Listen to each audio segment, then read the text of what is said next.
بالله من الشيطان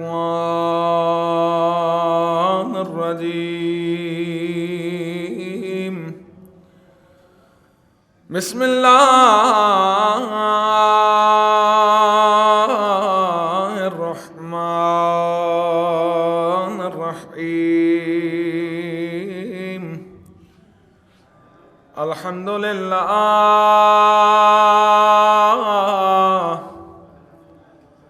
الحمد لله الذي هدانا لهذا وما كنا لنهتدي لولا أن هدانا الله. لقد جاءت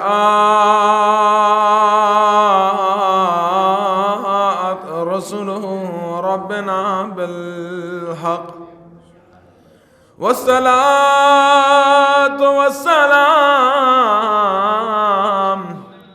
والتحية والإكرام على سيد الأنبياء والمرسلين سيدنا ونبينا وحبيب قلوبنا وطبيب قلوبنا مولانا ومرتضانا بالقاسم محمد.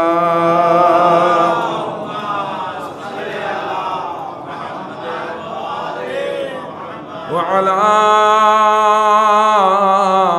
أهل بيته الطيبين الطاهرين المعصومين المظلومين ولعنة الدائمة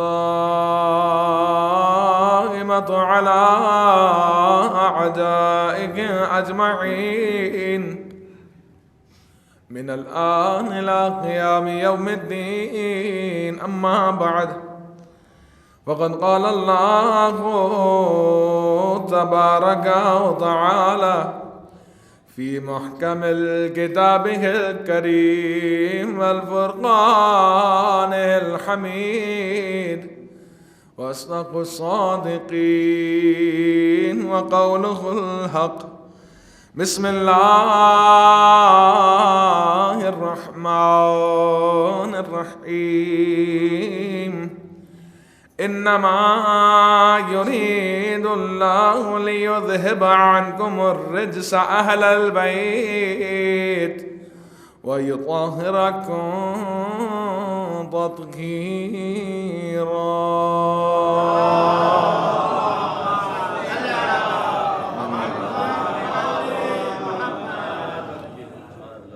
تمام تعریفیں اس ذات پروردگار کے لیے جو تمام عالمین کا رب ہے، جو تمام مخلوقات کا خالق ہے، جو ہم سب کا مالک ہے.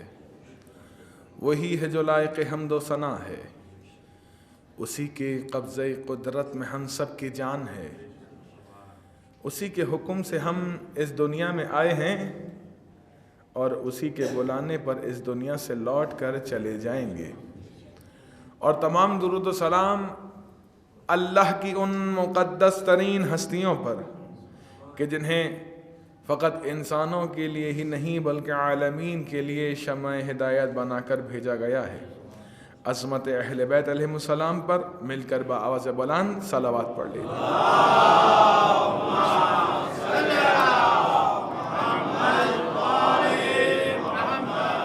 السلام علیکم ورحمۃ اللہ وبرکاتہ. حضرت مومنین، یہ ایام جن کا آغاز شروع ہو چکا ہے عاشور سے کم نہیں. خاندان رسالت پر ظلم کے پہاڑ توڑے گئے اور واقعاً آغاز کربلا ایام فاطمیہ سے ہوتے. اگر ایام فاطمیہ نہ ہوتے تو کربلا بھی برپا نہ ہوتی. روایت دو ہیں. ایک ہفتہ دو 15 روز، ایک 95 روز، یعنی ایک 75 ڈیز کی، ایک 95 ڈیز۔ رحلت رسول کے بعد بعض روایات کہتی ہیں کہ 75 روز ہوئے تھے کہ سیدہ دنیا سے کوچ کر گئی، اور بعض روایات کہتی ہیں 95 دن ہوئے تھے۔ 75 اور 95 میں زیادہ فرق تو نہیں ہے نا؟ یہی وجہ ہے کہ ان ایام کو ایام فاطمیہ کے طور پر منایا جاتا ہے تاکہ زہرا کے قاتلوں کو بے نقاب کیا جا سکے۔ اور بڑی عجیب مظلومہ اور معصومہ ہے سیدہ کہ حسین کے قاتلوں کو تو آپ بیان کر سکتے ہیں کہ فلاں تھا فلاں تھا فلاں تھا، لیکن سیدہ کے قاتلوں کو بیان کرنا بھی بڑا مشکل کام ہے۔ عزیزان محترم، لوگ کہتے ہیں کہ یہ کیا بات ہوئی کہ آپ سیدہ کے یہ ایام مناتے ہیں، ان کی رحلت ہوئی تھی۔ ہم ان سے کچھ نہیں کہتے، ہم کہتے ہیں آپ اپنی کتابوں کا مطالعہ کیجئے، آپ دیکھیے کہ آیا جو اسباب آپ کی رحلت کے لیے فراہم کیے گئے، جو حالات پیدا کیے گئے اور جو ظلم کیا گیا، اس ظلم کے نتیجے میں سیدہ اس دنیا سے کوچ کر گئیں، آیا یہ شہادت ہے یا رحلت ہے؟ مثلا اگر کسی دھماکے میں کوئی شخص زخمی ہو جائے اور کچھ عرصے بعد انہی زخموں کے اور دھماکے کے نتیجے میں وہ اس دنیا سے رخصت ہو جائے تو اس کو رحلت کہا جائے گا یا شہادت کہا جائے گا؟ یقیناً شہادت کہا جائے گا۔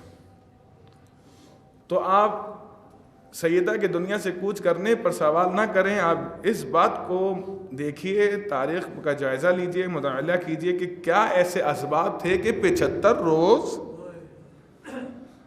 ابھی رحلت رسول کو 75 روز گزرے ہیں، 13 جمادی الاولیٰ 75 روز کے اعتبار سے، اور 3 جمادی الثانی 95 روز کے روایت کے اعتبار سے بنتے ہیں، جو سیدہ کی رحلت کے دن بنتے ہیں۔ اسی پر آج کی گفتگو انشاءاللہ کوشش رہے گی کہ حتی الامکان اس بات کا خیال رکھا جائے کہ سیدہ کا حق تو ادا نہیں کیا جا سکتا، بس کچھ ایسی تربیت کے اعتبار سے سیدہ کی شخصیت سے کچھ چیزیں ہم حاصل کر لیں جس سے ہماری زندگی آسان ہو سکے۔ آپ کی خدمت اقدس میں سورہ احزاب کی آیت نمبر 33 کو تلاوت کرنے کا شرف حاصل کیا ہے، ٹھیک؟ آیت نمبر 33 کا ایک حصہ جس کی عربی میں نے تلاوت کی خطبے کے سرنامہ کلام میں، اس سے پہلے کی جو جزء آیت ہے اس کا میں ترجمہ آپ کی خدمت میں بیان کر دوں گا، اور اس سے پہلے کا بھی اور بعد کا بھی، کیونکہ وقت محدود ہوتا ہے اور اس محدود وقت میں بات مکمل کرنی ہوتی ہے۔ قرآن میں سورہ احزاب میں پروردگار ارشاد فرماتا ہے، انما یرید اللہ لیذھب عنکم الرجس اہل البیت ویطہرکم تطہیرا۔ اللہم صل علی حضرات مومنین، یہ وہ آیہ مبارکہ ہے کہ جسے آیت تطہیر کے نام سے جانا جاتا ہے۔ جب بھی آیت تطہیر کہا جائے گا فوری طور پر آپ کی زبان پر یہ آیہ کریمہ جاری ہو جاتی ہے۔ آپ دیکھیں خدا نے کس خوبصورتی سے الفاظ کا انتخاب کیا کہ غیر از اہل بیت اس آیت میں داخل نہ ہو سکیں۔ خدا نے ارشاد فرمایا انما، بتحقیق ما جو ہے انا یعنی بتحقیق بے شک کے معنی میں آتا ہے، ما مائے حصر ہے، یعنی چاروں طرف ایک سرکل بنا دیتا ہے کہ فقط یہی لوگ، باقی اور کوئی نہیں اس آیت کا مصداق قرار پائیں گے، ٹھیک ہے؟ مائے حصر کہلاتا ہے۔ کیا ترجمہ کرتے ہیں؟ انما یرید اللہ بے شک اللہ نے ارادہ کیا کس چیز کا؟ لیذھب عنکم الرجس، کہ نجاست کو، رجس کو دور رکھا جائے، کس سے؟ اہل البیت، اہل بیت سے۔ اور کس طرح؟ وَيُطَهِّرَكُمْ تَطْهِيرًا، اور آپ کو ایسے پاک و پاکیزہ کیا جیسے پاک و پاکیزہ رکھنے کا حق ہے۔ یہ انتہائی آسان الفاظ میں نے آپ کی خدمت میں ترجمہ بیان کر دیا۔ کچھ چیزیں ہیں جو توجہ طلب ہیں، ٹھیک؟ مثلا انما کے بارے میں نے آپ کی خدمت میں بیان کیا کہ انا حرف مشبہ بالفعل عربی اعتبار سے بتحقیق اور بے شک کے معنی میں ہوتا ہے، معنی حصر ہے۔ تو پروردگار نے یہاں پر اس انداز سے گفتگو کر کے یہ بات واضح کی ہے کہ اس آیت کا مصداق فقط اور فقط اہل بیت علیہم السلام ہے۔ پھر اس کے بعد پروردگار کیا کہتا ہے؟ یرید اللہ لیذھب عنکم الرجس، اللہ تعالیٰ نے کیا کیا؟ رجس کو بہت سے معنی میں لیا گیا ہے، فسق، فجور، جھوٹ، گناہ، بتوں کی پوجا اور بہت ساری چیزیں کہ جو رجس کے معنوں میں بیان کیے گئے ہیں۔ لیکن جو کثرت سے روایات جن چیزوں کے بارے میں پائی جاتی ہیں وہ دو چیزیں مراد ہیں۔ ایک گناہ، یہاں رجس کا معنی بمعنی گناہ کے ہیں، یعنی کیا مطلب کہ اہل بیت علیہ السلام وہ ہیں کہ جن کو ذات پروردگار نے فقط اور فقط اہل بیت کو گناہوں سے پاک و پاکیزہ رکھا ہے، گناہوں سے پاک و پاکیزہ، اسی لیے کہتے ہیں عصمت کے مالک ہیں یہ۔ کیا کہتے ہیں؟ اسی لیے کہا جاتا ہے کہ عصمت کے مالک ہیں، کہ کیا ہیں؟ محفوظ عن الخطا ہیں، خدا خطا ان سے سرزد نہیں ہوتی، گناہ ان سے سرزد نہیں ہوتا۔ کیوں؟ کیونکہ پروردگار نے ان کو گناہوں سے دور رکھا ہے، ٹھیک؟ پھر جو اس سے پہلی والی آیت جس کے بارے میں میں کہہ رہا تھا، میں نے آپ کی خدمت میں جو ہے عربی نہیں پڑھی، یا نساء النبی، آیت نمبر 32، ٹھیک ہے؟ پروردگار کیا ارشاد فرمایا؟ تیزی سے ترجمہ کر کے گزر رہا ہوں تاکہ بات مکمل ہو جائے اور آپ لوگوں کے ذہنوں میں کچھ مطالب آ جائیں۔ پروردگار ارشاد فرماتا ہے، سب آیت کا نشان ضرور یاد رکھیں، سورہ احزاب آیت نمبر 32 کا ترجمہ پڑھ رہا ہوں۔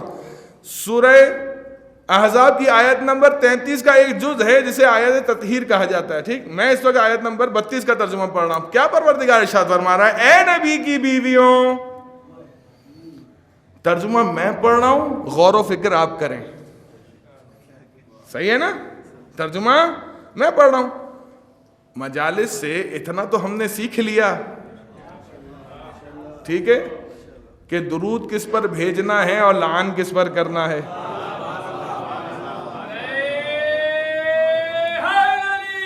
یار عزیزان محترم، کیا پروردگار ارشاد فرما رہا ہے؟ اے نبی کی بیویوں، تم دوسری عورتوں کی طرح نہیں ہو۔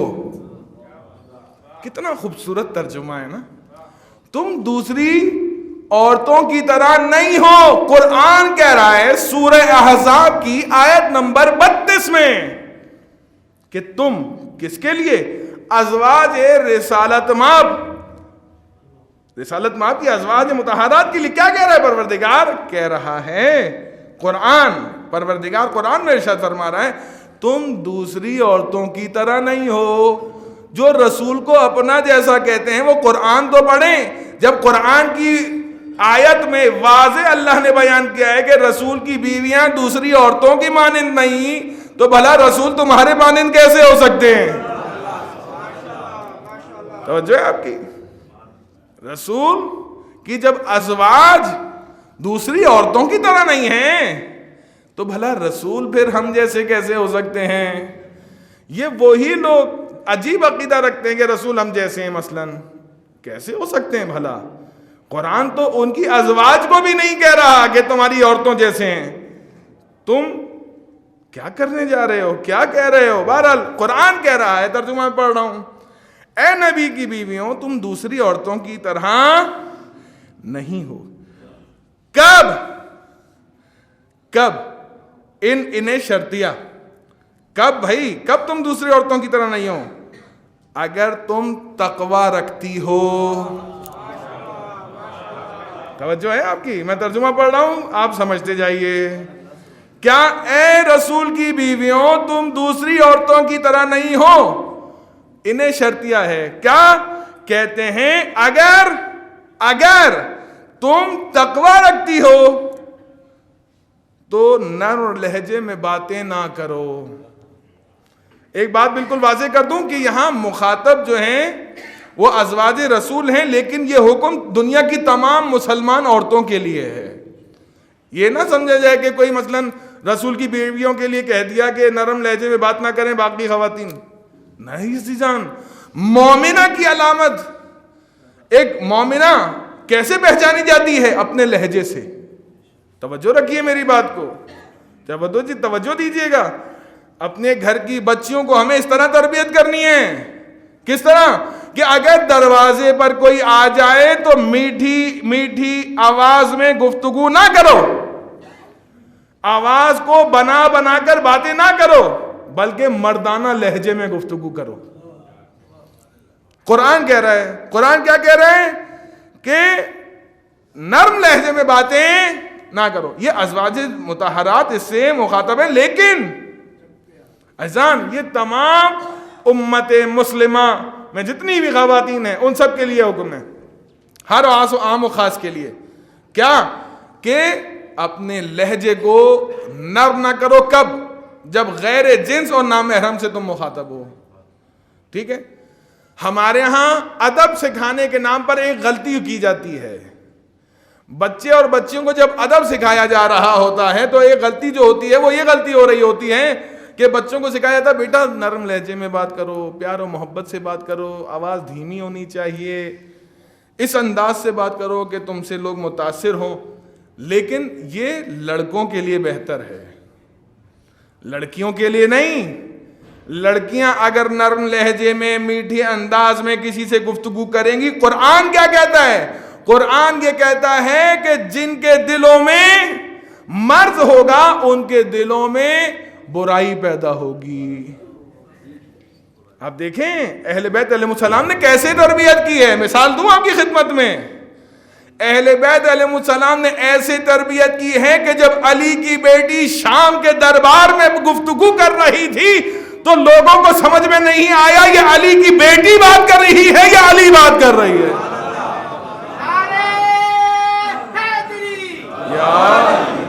ایسا نہیں محترم، علی کی بیٹی بول رہی ہے یا علی بول رہے ہیں. اور ایسا کئی مقامات پر ہوا، صرف دربار میں نہیں، بازار میں بھی جب بیوی خطبہ دے رہی ہیں لوگ حیران تھے، آوازیں بلند ہو رہی تھیں کوفے کے بازاروں میں کہ علی کہاں سے آ گئے، علی کہاں سے آ گئے. عزیزان تربیت، یہ تربیت ہے اہل بیت کے گھرانے کی کہ جب گفتگو کی جائے، عورت اگر گفتگو کریں تو نرم لہجے سے نہ کرے. تو اپنی بچیوں کی تربیت ایسے کریں کہ اگر نامحرم سامنے آ جائے، نامحرم سے بات کرنے کی ممانعت نہیں ہے، نرم لہجے میں بات کرنے کی ممانعت ہے. ٹھیک ہے؟ بعض لوگ کہہ دیتے ہیں، بہرحال ہمارے معاشرے کے مسائل بھی بڑھتے جا رہے ہیں تو لوگ حفظ ما تقدم کے طور پر یہ بات کرتے ہیں، بچیوں سے کہتے ہیں کوئی بھی آئے دروازے پہ جواب نہیں دینا، کسی کا فون نہیں اٹھانا، فلاں، یہ سب چیزیں. ٹھیک ہے، حالات اس طرح کے ہو گئے ہیں کہ بس کیا کریں، اس طرح کی انسٹرکشنز جو ہے وہ اولاد بچوں کو دینی ہوتی ہے. لیکن اگر کبھی ایسا اتفاق ہو کہ کہیں ضروری ہو جائے گفتگو کرنا تو قرآن یہ کہتا ہے کہ نرم لہجے میں گفتگو نہ کرو. پھر اس کے بعد پروردگار ارشاد فرماتا ہے وجہ کیا ہے کہ خدا تمہیں روک رہا ہے. ہر ایک چیز کی وجہ ہے نا، ہر بات کی وجہ ہے جس کو قرآن میں پروردگار ارشاد فرما رہا ہے. کیا ارشاد فرما رہا ہے؟ قرآن کہتا ہے اگر تم نرم لہجے میں گفتگو کرو گی تو کیا ہوگا؟ کہیں وہ شخص، کون؟ جو مخاطب ہے، لالچ میں نہ پڑ جائے. کہیں وہ شخص لالچ میں نہ پڑ جائے. لالچ یعنی برائی میں، جس کے دل میں بیماری ہے، شیطان ہے، جس کے دل میں برا بیماری ہو وہ لالچ میں نہ پڑ جائے، یعنی گمراہ نہ ہو جائے. بعض اوقات شیطان مرض پیدا کر دیتا ہے. صحت مند انسان کو بھی بیمار کر دیتا ہے۔ بہت سے واقعات ایسے ہیں کہ بندہ مومن تھا، گھر سے نکلا، ایک خاتون حسین و جمیل پر نگاہ پڑ گئی، شیطان کا ایسا وار ہوا تیر کہ بیچارہ وہ مرد جو ایمان کے ساتھ نکلا تھا اس تیر سے زخمی ہوا اور ایمان ہاتھ سے چلا گیا۔ بہت سے واقعات بہرحال ایسے ہیں، میں ان واقعات کی طرف نہیں جا رہا، فقط چند چیزیں جو اہم ہیں وہ بیان کرنا مقصود ہے۔ پروردگار کیا ارشاد فرما رہا ہے، وجہ کیا بیان کر رہا ہے کہ نرم لہجے میں گفتگو نہ کرو، کہیں ایسا نہ ہو کہ مخاطب شخص کے دل میں، جس کے دل میں مرض ہو، لالچ پیدا ہو جائے، اور معمول کے مطابق باتیں کیا کرو، معمول کے مطابق باتیں کیا کرو۔ قرآن کہہ رہا ہے وَقُلْنَا قَوْلًا مَعْرُوفًا۔ عام طور سے جو باتیں ہوتی ہیں، مثلا دودھ والا دروازے پہ آ گیا ہے تو اس سے گفتگو کرنے میں کوئی حرج نہیں ہے، یا اسی طرح کوئی بل لینے آ گیا ہے یا کوئی اور شخص آ گیا ہے پوچھنے کے لیے تو اس سے باتیں کرنے میں کوئی حرج نہیں ہے، معمول کے مطابق، ٹھیک ہے۔ اگر انسان ان چیزوں کا لحاظ نہیں کرے گا تو پھر شیطان کے جال میں پھنستا چلا جائے گا۔ اس کے بعد والی آیت نمبر 33، جس کا ایک حصہ میں نے سرنامہ کلام میں تلاوت کیا تھا، پروردگار کیا ارشاد فرماتا ہے، اور اپنے گھروں میں جم کر بیٹھی رہو۔ کن کے بارے میں گفتگو ہو رہی ہے؟ ازواج مطہرات کے بارے میں، کہ اپنے گھر میں جم کر بیٹھی رہو۔ مولانا مودودی نے اس کے ترجمے کو اس طرح بیان کیا ہے کہ اپنے گھر میں ٹک کر بیٹھی رہو، ٹھیک ہے، مولانا مودودی نے اس طرح ترجمہ کیا۔ لیکن میں آپ کی خدمت میں عرض کر رہا ہوں کہ یہ وہ آیت ہے کہ جس پر بہت سے لوگوں نے سوالیہ نشان بنایا ہے۔ قرآن کیا کہتا ہے کہ گھر میں جم کر بیٹھی رہو، مخاطب ازواج رسول ہیں، لیکن میں نے عرض کیا کہ اس سے مراد تمام امت مسلمہ سے تعلق رکھنے والی خواتین مراد ہیں کہ گھروں میں رہیں۔ کیوں؟ گھر میں رہنے سے انسان کی عصمت محفوظ رہتی ہے، ٹھیک ہے۔ اب میں آپ کی خدمت میں ایک مثال دوں، پروردگار نے شریعت میں پردے کو کیوں واجب قرار دیا اور بے پردگی کو کیوں حرام قرار دیا۔ عجیب ہمارا زمانہ کروٹیں بدل رہا ہے، عجیب عجیب چیزیں، یعنی داڑھی وہ فیشن میں آ گئی، اس کی یہاں سے کاٹ دیتے ہیں، یہاں سے کاٹ دیتے ہیں، یہاں سے کاٹ دیتے ہیں۔ پھر پردہ وہ فیشن میں آ گیا، پردہ یعنی حجاب، چادر کہتے ہی اس کے ہیں کہ جو جسم کے خد و خال کو پوشیدہ کرے، چھپائے، ٹھیک ہے نا۔ لیکن اتنے فٹنگ کا بعض اوقات خواتین وہ حجاب پہنتی ہیں، جس کو نام پہ حجاب ہوتا ہے، عبایا پہنتی ہیں کہ فرق ہی نہیں کرتا کہ وہ عبایا پہنی ہوئی ہیں یا نہیں پہنی۔ یہ کس کے اوپر ہے اس کا گناہ؟ اس گھر کے مرد کے اوپر کہ جو اپنی گھر کی عورت کو اس انداز میں باہر نکلنے کی اجازت دیتا ہے۔ روایت ہے اللہ، اس کے انبیاء، اس کے ملائکہ، دنیا و آخرت کی تمام، زمین و آسمان کی تمام تر مخلوقات اس شخص پر تب تک لعنت کرتی ہے جب تک اس گھر کی عورت بے مکنہ و چادر یا بے حیائی کے سامان کے ساتھ اپنے گھر سے نکلی رہتی ہے۔ سمجھ رہے ہیں آپ؟ اب بتائیے کہ جس پر اللہ، نبی، انبیاء علیہ السلام اور ملائکہ کی لعنت ہوگی، بھلا وہ مومن ہو سکتا ہے؟ عزیزان محترم، ہم بڑی خوشی سے الحمدللہ بات کرتے ہیں کہ ہم مومن ہیں۔ مومن کی صفات اور جو علامات بیان کی گئی ہیں، آیا وہ ہم میں ہیں؟ ہمیں تلاش کرنا چاہیے کس میں ہے کس میں نہیں۔ میں اس بحث میں نہیں جا رہا، فقط یہ بات بیان کر رہا ہوں کہ اپنی عورتوں کو اسلامی حجاب کے ساتھ گھروں سے باہر جانے کی اجازت دینی چاہیے۔ اگر ایسا نہیں ہے تو قرآن کہہ رہا ہے کہ گھر میں بیٹھے رہو، اور قدیم جاہلیت کی طرح اپنے آپ کو نمایاں کرتی نہ پھرو۔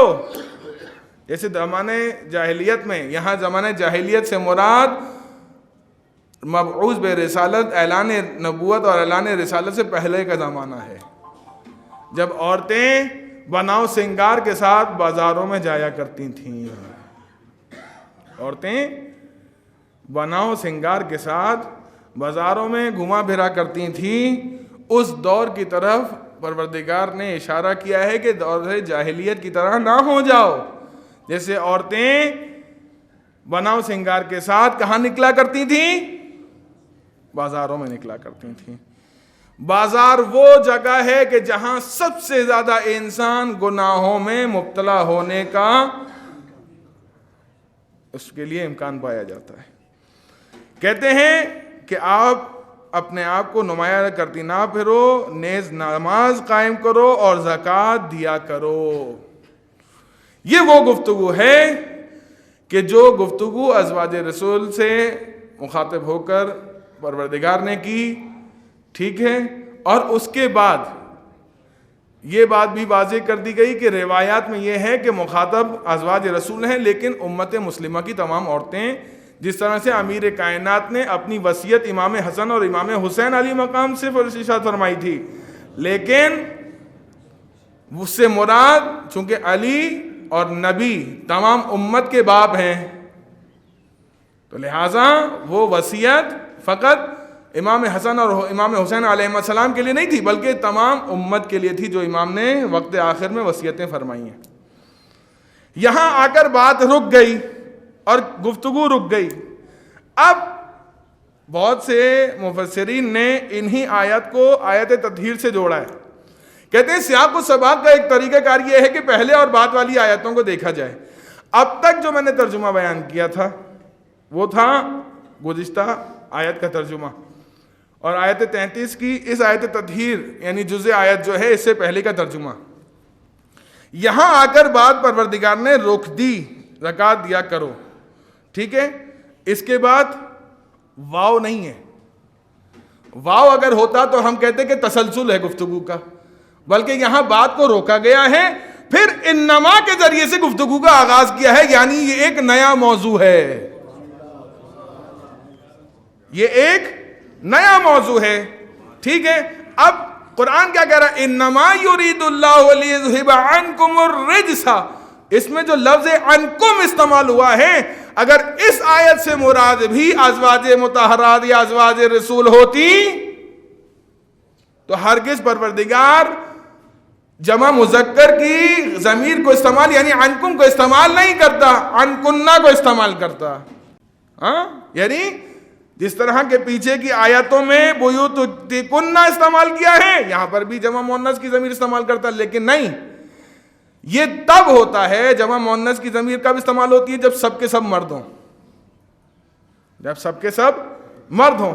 اگر ایک موقع ایسا ہے کہ جہاں ایک یا دو عورتیں زیادہ تر مرد ہیں، وہاں پر بھی جمع مذکر کا صیغہ استعمال ہوتا ہے، ٹھیک ہے. لیکن اگر جمع مذکر کی ضمیر استعمال ہوتی ہے، لیکن اگر ایک دو مرد ہیں باقی خواتین ہیں، تو پھر وہاں جمع مؤنث کی ہی ضمیر استعمال ہوگی.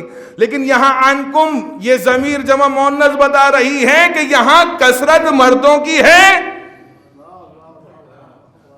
قلت میں خواتین ہیں. یعنی یہی بات، یعنی یہی قانون اور وہ حدیث رسول جو تمام علماء اسلام نے لکھی کہ جب اللہ کے رسول سے پوچھا گیا کہ اہل بیت سے مراد کون ہیں، تو اللہ کے رسول نے ارشاد فرمایا کہ میرے اہل بیت سے مراد علی ہیں، فاطمہ ہیں، حسن ہیں اور حسین ہیں.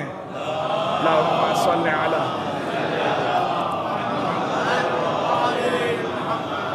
حضرت ابن عباس کے ایک آزاد کردہ غلام تھے جن کو اکثر علماء نے خوارج میں لکھا ہے، اہل بیت کے دشمنوں میں لکھا ہے.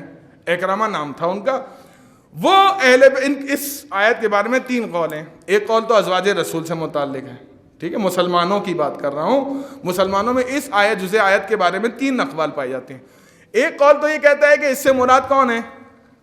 اس سے مراد ازواج رسول ہیں، جو کہ نہیں ہے، جیسا کہ میں نے آپ کی خدمت میں بیان کیا کہ سیاق و سباق اپنی جگہ ہے، لیکن دلائل اور جو روایات ہیں وہ دیکھیں، کچھ چیزیں ایسی ہوتی ہیں جو ہمیں سیاق و سباق سے سمجھ میں آتی ہیں، لیکن سیاق و سباق کیسے سمجھ میں آتا ہے وہ ہمیں روایات سے سمجھ میں آتا ہے. احادیث رسول جب صریح حدیث رسول موجود ہے، صراحتاً اللہ کے رسول نے ارشاد فرمایا کہ اس سے مراد کون ہے، پھر بھلا سوال کیسا؟ پھر جیسا رسول کہہ دیں اسے سن لو اور اسے لے لو، اسے مان لو۔ قرآن بھی یہ کہتا ہے جو رسول دے دیں اسے لے لو اور جسے روک دیں اسے رک جاؤ۔ قرآن کیا کہہ رہا ہے؟ قرآن کہتا ہے اللہ اور اس کے رسول کی اطاعت کرو، اللہ کا ارادہ بس یہی ہے، ہر طرح کی ناپاکی کو اہل بیت اور آپ سے دور رکھے، آپ کو ایسا پاک و پاکیزہ رکھے جیسا پاکیزہ رکھنے کا حق ہے۔ عزیزان محترم، خدا نے اس آیت کے اندر، میں نے شروع میں عرض کیا تھا کہ خوبصورت الفاظ کا انتخاب کیا ہے۔ انکم ضمیر بتا دی کہ کیوں کم جمع مؤنث کی ضمیر استعمال کی گئی، وہی بتا دیا۔ تو یہ اس بات کو ثابت کر رہی ہے کہ اس کا گزشتہ آیات سے کوئی تعلق نہیں ہے۔ اور میں نے ایک بات دوسری یہ بھی بتا دی کہ اگر واو عاطفہ ہوتا تو پھر ہم یہ کہتے کہ اس کا گزشتہ آیات سے تعلق ہے۔ یہ دونوں باتیں نہیں ہیں، انما کے ذریعے سے ایک نئی گفتگو کا آغاز ہوا، لہٰذا اب یہ دیکھیں امت کے مسلمانوں کے علماء نے، ماہرین نے، مفسرین نے اس سے مراد کیا لیا ہے؟ تو تمام، بالخصوص ہم بات کرتے ہیں حوالہ دے کر احمد بن حنبل، انہوں نے اپنی کتاب میں واضح لکھا ہے زاہدین و زاہدین میں کہ اس سے مراد کون ہے؟ اس سے مراد اہل بیت علیہ السلام، یعنی خاص الخاص وہ افراد کہ جن پر اللہ کی رحمتیں نازل ہوتی ہیں، وہ گھرانہ کہ جہاں وحی نازل ہوتی ہے، ان سے مراد علی ہیں، فاطمہ ہیں، حسن ہیں اور حسین ہیں۔ اللہم صلی علی۔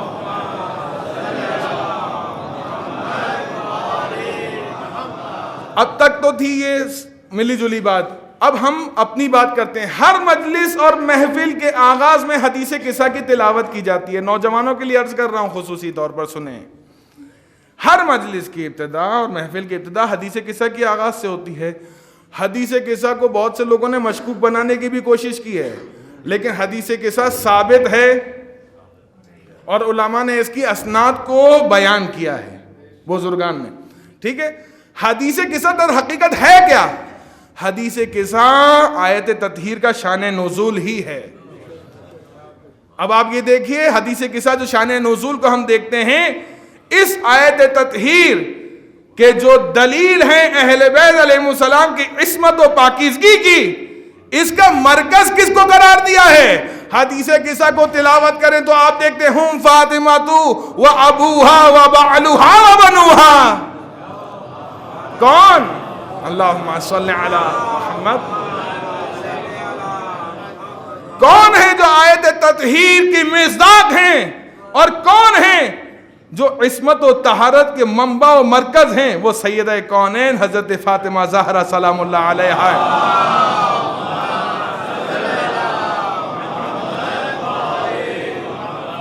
کوئی کہے کہ بھائی اس میں، کوئی کہے کہ بھائی یہ کیا بات ہوئی؟ سیدہ کونین سے رسول افضل ہیں، بالکل ہیں۔ علی افضل ہیں، بالکل ہیں۔ چلو باقی حسن اور حسین تو بیٹے ہیں نا، تو بھلا ان کو مرکز طہارت قرار کیوں نہیں دیا؟ آپ کی خدمت میں ایک حدیث بیان کروں جو کہ امام زمانہ جل اللہ تعالی فرجہ الشریف،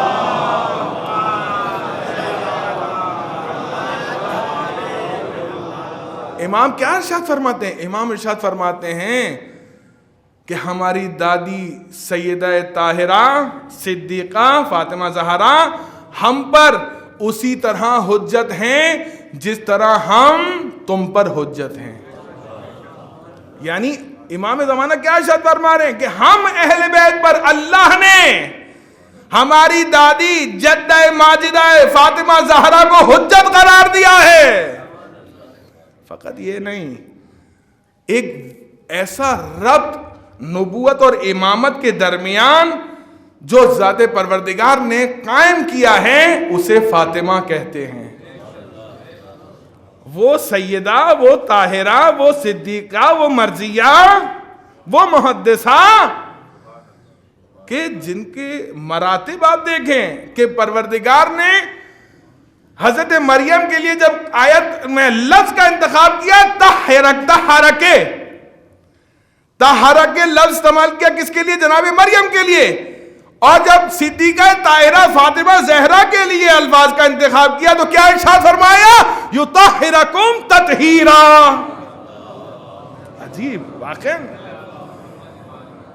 جناب سیدہ تمام عالمین کی خواتین کی سردار.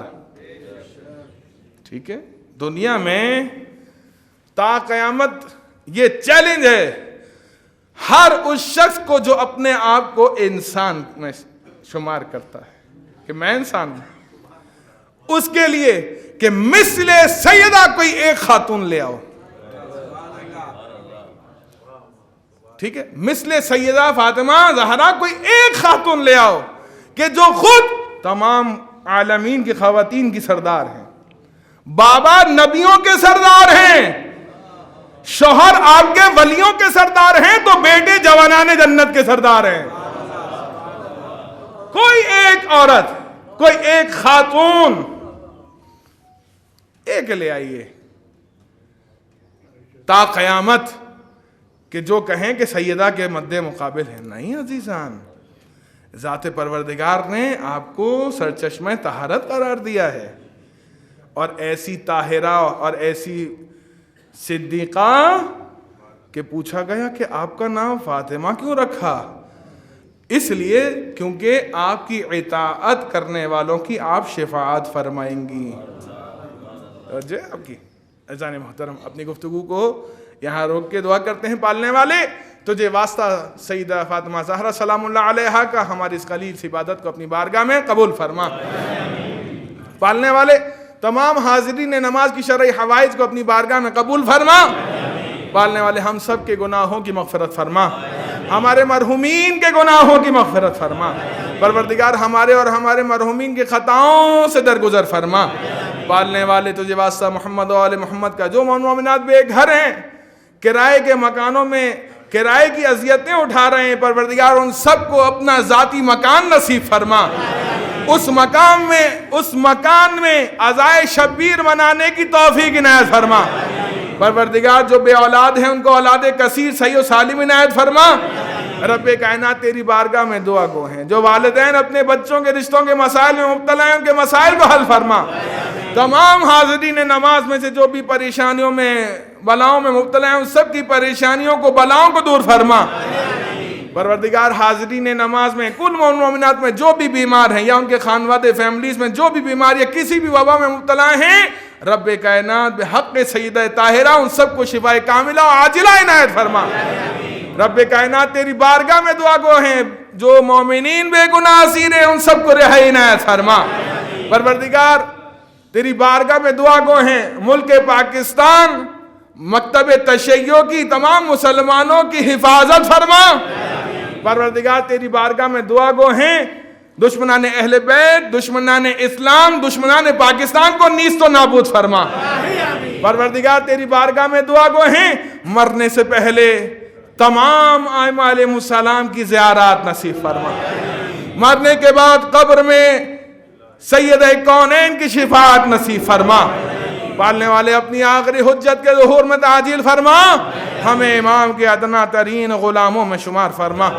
ان اللہ و ملائکتہ یصلون علی النبی یا ایھا الذین آمنوا صلوا علیہ وسلموا تسلیما. بسم اللہ الرحمن الرحیم. قل هو اللہ احد اللہ الصمد لم یلد ولم یولد وَلَمْ يَكُنْ لَهُ كُفُوًا أَحَدٌ.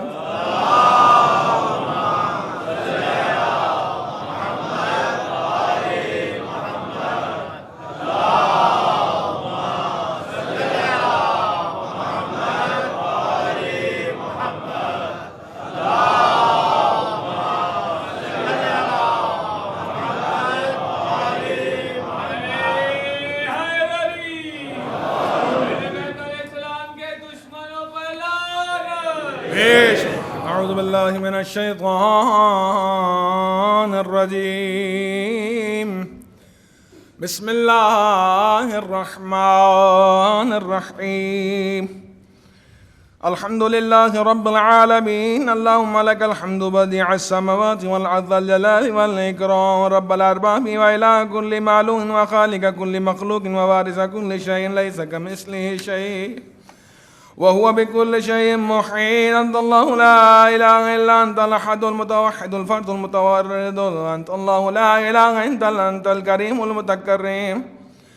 أنت الكريم المتكرم العظيم. والصلاة والسلام على محمد النبي الرحمة سيد المرسلين وعلي بن أبي طالب سيد الوصيين وفاطمة الزهراء سيدة النساء العالمين وحسن المجتبى وحجة الله على الخلق أجمعين والحسين الشهيد المسلوم ووارث أمير المؤمنين وعلي بن الحسين زين العابدين ومحمد بن علي باقر الأولين والآخرين وجعفر بن محمد الصادق الصديق المقتدي بآبائه الصالحين وموسى بن جعفر الكاظم من أولاد النبيين وعلي بن موسى الرضا من اعتراض بررة المتق محمد بن علي الجواد ولي المؤمنين علي بن محمد السراج المنير إمام الخاشن والحسن بن علي سيد الأوصياء المنتجبين والخلف القائم المهدي المنتظر الحجة بعد آبائه على خلقه المهدي عن النبي ووارث علم المعطين من الوصيين الذي ببقاء بقية الدنيا وبيمنه رزق الورى وبجوده ثبت الأرض والسماء وبه يملأ الله الأرض قسطا وعدلا كما ملي الظلم وجور عجل لنا. اللهم ظهوره إنه يرونه بعيدا ونراه قريبا برحمتك يا أرحم الراحمين.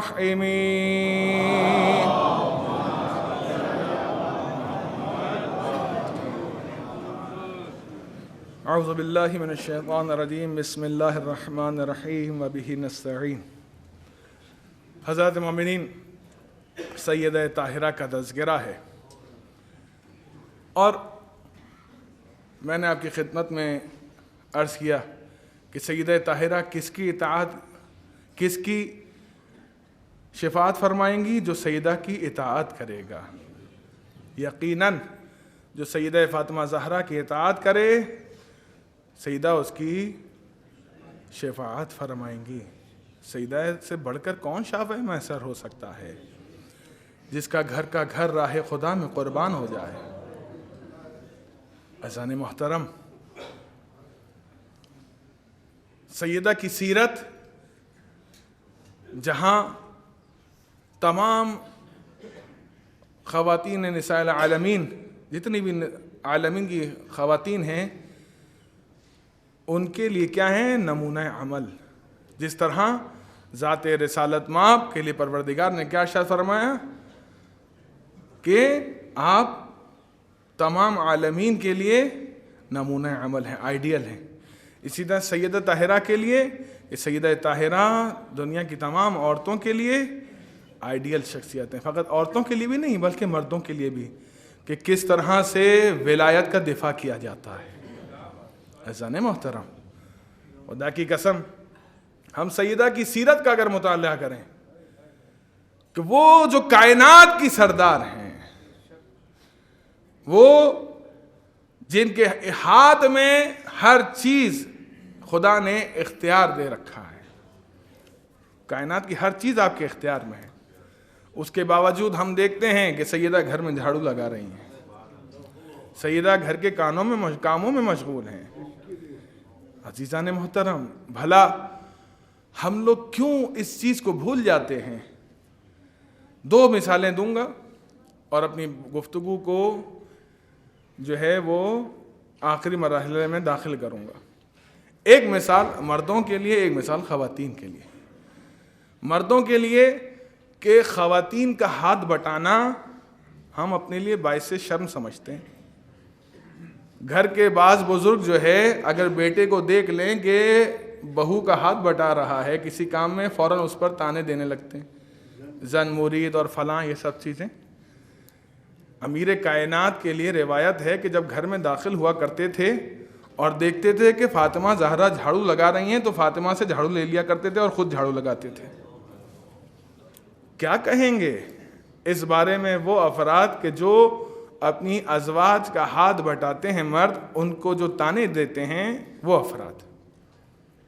لہذا مرد اگر چاہتا ہے کہ بافضیلت ہو خدا کی بارگاہ میں، دنیا کی بارگاہ میں نہیں، خدا کی بارگاہ میں، تو اسے چاہیے کہ حق الناس میں جہاں وہ تمام حقوق ادا کر رہا ہے وہاں زوجہ کے بھی حقوق ادا کرے. ہمارے یہاں مشکلات کہاں پیدا ہوتی ہیں کہ ہم تمام تر حقوق ایک ہی کو اٹھا کر دے دیتے ہیں. ماں، باپ، بہن، بھائی، رشتہ دار، یا تو ان سب کے حقوق اٹھا کے دے دیں گے زوجہ کو، یا زوجہ کے بھی حقوق اٹھا کے دے دیں گے ماں، بہن، بیٹی کو. ایسا نہیں ہے. انسان کو بیلنس لائف لے کے چلنی چاہیے. جو زوجہ کا حق ہے وہ زوجہ کو دینا چاہیے، جو ماں باپ کے حقوق ہیں وہ ماں باپ کو دینے چاہیے، جو بہن بھائی کے حقوق ہیں وہ بہن بھائیوں کو. شریعت نے اختیار نہیں دیا کہ زوجین یعنی میاں بیوی کے درمیان کے معاملات میں کوئی بھی مداخلت کرے. حتیٰ کہ روایت ہے کہ میاں بیوی کے درمیان جو تیسرا فرد داخل ہوتا ہے وہ شیطان ہے. ٹھیک ہے، ایک بات یہاں.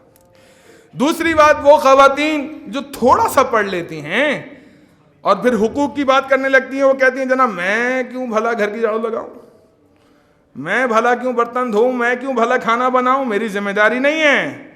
سیدہ کی کیا ذمہ داری تھی؟ عزیزان محترم، آپ سیدہ سے بڑھ کر ہو گئی ہیں جو شریعت جانتی ہیں. لہٰذا کوئی بھی بات کرنے اور سوچنے سے پہلے یہ ذرا سوچ لیجئے کہ سیدہ کا کردار کیا تھا، سیدہ نے زندگی کس طرح سے گزاری، وہ ہمارے لیے آئیڈیل ہیں. لہٰذا مرد حضرات کو بھی خیال کرنا چاہیے اور خواتین جو ہیں ہماری، ان کو بھی اس بات پہ خیال کرنا چاہیے کہ جو سیدہ کی سیرت ہے ہمیں اس کی پیروی کرنی ہے. اگر ہم نے سیدہ کی اطاعت نہیں کی تو سیدہ ہماری شفاعت کل کو روز محشر جب سیدہ کا سامنا ہو وہاں کہہ کر دکھائیں کہ ہماری ذمہ داری تھوڑی تھی کہ ہم گھر میں جھاڑو لگاتے یا کھانا بناتے. وہاں کہہ کے دکھائیں تو پھر جواباً سیدہ کیا کہیں گی؟ یقیناً یہی کہیں گی کہ جب تم یہ کہتی ہو میرے سامنے کہ گھر کی کوئی کام تمہاری ذمہ داری نہیں تھی تو پھر تمہاری شفاعت بھی میری ذمہ داری نہیں ہے. کیونکہ میرے بابا نے اللہ کے حکم سے میرا نام فاطمہ اس لیے رکھا کیونکہ میں تو شفاعت کروں گی اس کی جو میری اطاعت کرے گی. جب تم نے میری اطاعت ہی نہیں کی تو پھر شفاعت کا سوال کیسا؟ عزیزان محترم، لہٰذا سب کے لیے لمحہ فکریہ ہے. ایک بات. دوسری بات، گزشتہ روز 16 دسمبر کو جو پشاور میں آرمی پبلک اسکول کے اوپر حملہ ہوا، ہم آج بھی اس درد کو محسوس کرتے ہیں. خدا کی قسم ہم سے زیادہ اس درد کو کون محسوس کر سکتا ہے؟ ہاں، آج آپ کے سامنے بڑا عجیب جملہ ایک ادا کرنے جا رہا ہوں. گزشتہ کل اور آئندہ کل، یعنی جو دن گزر گیا اور جو دن آنے والا ہے، اس میں بڑی عجیب مماثلت ہے لیکن تھوڑے فرق کے ساتھ. وہ جانتے ہیں فرق کیا ہے؟ وہ فرق یہ ہے کہ پشاور میں اسکول میں بیٹوں کو ماؤں کے سامنے قتل کیا گیا. بیٹوں کو، اولاد کو ماؤں کے سامنے قتل کیا گیا. اور آنے والا جو کل ہے نا، اس آنے والے کل میں بیٹوں کے سامنے ماں کو تماچے مارے گئے. بڑا عجیب فرق ہے. لوگ کہتے ہیں بر دشمنان زہرا لعنت نہ کرو. بھلا کیوں نہ کریں؟ رسول کی بیٹی پہ جلتا ہوا دروازہ گرا دیا گیا، رسول کی بیٹی کو تازیانے مارے گئے، رسول کی بیٹی کو 40 افراد نے پامال کیا، رسول کی بیٹی کے سینے میں جلتی ہوئی میخ پیوست ہو گئی، شکم میں جو محسن تھے وہ شہید ہو گئے، سیدہ فاطمہ زہرا کی پسلیاں ٹوٹ گئیں، اور تم کہتے ہو کہ رسول کی بیٹی کے قاتلوں پر لعنت نہ کرو.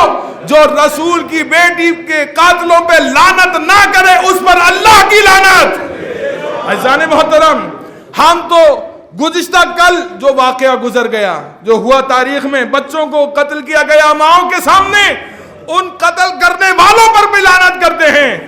اور آئندہ کل تاریخ کا سیاہ ترین دن کہ جس دن سیدہ کونین کو بچوں کے سامنے اذیت کا نشانہ بنایا گیا، ان اذیت کا نشانہ بنانے والوں پر بھی ہم لعنت کرتے ہیں۔ ہمارا جمہوری حق ہے، ہمارا اخلاقی حق ہے، ہمارا قانونی حق ہے، ہمارا عقیدتی حق ہے، ہمیں کوئی نہیں روک سکتا۔ آج ہمارے پیجز کو بلاک کیا جاتا ہے، ایف بی کی آئی ڈیز کو بلاک کیا جاتا ہے، ایف آئی آر کاٹ نہیں، تم کاٹتے رہو، وہاں حساب ہوگا کہ جہاں رسول کی بیٹی حسین کے خون بھرے کرتے کو لے کر آئیں گی۔ تم آج ہمیں احتجاج کرنے سے روکتے ہو۔ عزیزان محترم، ہم بھلا کیسے فراموش کر دیں؟ عجیب بات ہے، خدا کی قسم دل چیرتا ہے، سینہ پھٹتا ہے جب سوچتے ہیں نا۔ آپ کہتے ہیں کہ رسول کی ذاتی کے دشمنوں پر، قاتلوں پہ لعنت نہ کرو۔ کہتے ہیں کہ جب امیر کائنات سیدہ کو غسل دے رہے تھے، علی جیسا شجاع جو تھوڑی دیر پہلے بچوں کو رونے سے منع کر رہا تھا کہ ماں کی وصیت ہے کہ جنازے میں کوئی نہ آئے، علی جیسا شجاع چیخ مار کر رونے لگا۔ سلمان نے وجہ پوچھی، مولا کیا وجہ ہے؟ کہا اے سلمان، سیدہ نے مجھ سے بہت سے زخم چھپائے ہیں، سیدہ کا پورا بدن کالا ہو چکا تھا، سیدہ کی پسلیاں ٹوٹی، سیدہ کی پسلیاں ٹوٹی ہوئی تھی۔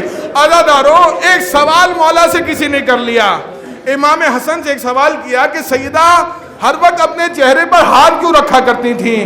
تو امام حسن تڑپ کے کہنے لگے، اے سوال کرنے والے، تو نے کیا سوال کر لیا؟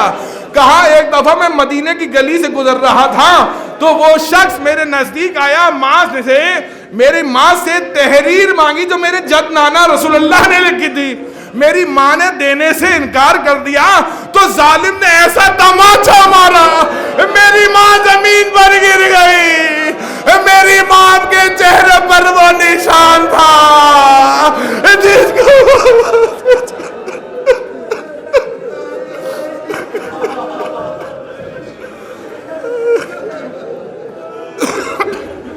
انا للہ انا الیہ راجعون، رضاً بقضائہ تسلیما لامرہ، الا لعنت اللہ علی القوم الظالمین، وسيعلم الذين ظلموا أي منقلب ينقلبون۔ پالنے والے ہماری اس قریب سے عبادت کو اپنی بارگاہ میں قبول فرما۔